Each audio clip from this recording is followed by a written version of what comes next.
తాజాంశాన్ని చూస్తున్నాం. హైదరాబాద్ లో 11 మంది నకిలీ వైద్యులను టాస్క్ ఫోర్స్ పోలీసులు అరెస్ట్ చేశారు. జూబ్లీహిల్స్, సికింద్రాబాద్ జోన్లలో ప్రత్యేక ఆపరేషన్ చేపట్టిన టాస్క్ ఫోర్స్ పోలీసులు వారిని అదుపులోకి తీసుకున్నారు.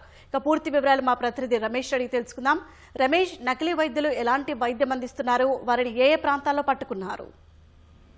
హైదరాబాద్ నగరంలో 11 మంది నకిలీ డాక్టర్లుగా వ్యవహరిస్తూ కూడా వారు వైద్యం అందిస్తున్న ఘటనపై ఇటు జూబ్లీహిల్స్, తర్వాత సికింద్రాబాద్ జోన్ టాస్క్ ఫోర్స్ పోలీసులు ప్రత్యేక ఆపరేషన్ నిర్వహించడం జరిగింది. దీంట్లోనే 11 మందికి సంబంధించి నకిలీగా డాక్టర్లు ఉన్నట్లు కూడా వారు దాడుల్లో అధికారులతో గుర్తించడం జరిగింది. వీళ్ళు అంటే ఎన్ని రోజుల నుంచి కూడా వీళ్ళు వైద్యం అందిస్తున్నారు, అసలు ఏ వైద్యం అందించారు, ఏ హాస్పిటల్లో కూడా వీళ్ళు పనిచేశారు అనే దాని మీద కూడా మరి కాసేపట్లో కూడా పోలీసులు అయితే పూర్తి వివరాలు అయితే వెళ్లించే అవకాశం ఉంది. కానీ ఇప్పటికే 11 మందితో పాటు ఇంకెవరన్నా ఉన్నారా, ఈ నకిలీ డాక్టర్లకు సంబంధించిన వెనక ఎవరైనా పాత్ర ఉన్న దాని మీద కూడా అధికారులు దర్యాప్తులో కూడా ప్రస్తుతం అయితే విచారిస్తున్నట్లు తెలుస్తుంది. కానీ ఇప్పటివరకు నకిలీ వైద్యం అంటే ఎలాంటి వైద్యం చేయడం జరిగింది, ఇటు ప్రజలకు సంబంధించి కూడా వీళ్ళు చేసిన వైద్యం ఏ విధంగా ఉంది అనే దాని మీద కూడా ముఖ్యంగా అధికారులు అయితే ఆరోపిస్తున్న పరిస్థితి. ప్రస్తుతం అధికారులు వీటి వివరాలకు సంబంధించి కూడా మరి కాసేపట్లో కూడా టాస్క్ ఫోర్స్ డీసీపీ వైభవ్ కూడా మీడియా సమావేశం ఏర్పాటు చేసి తర్వాత పూర్తి వివరాలు అయితే వెల్లడించే అవకాశం కనపడుతుంది.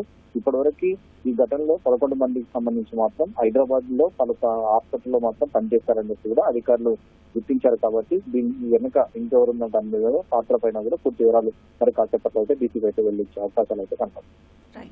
ధన్యవాదాలు రమేష్.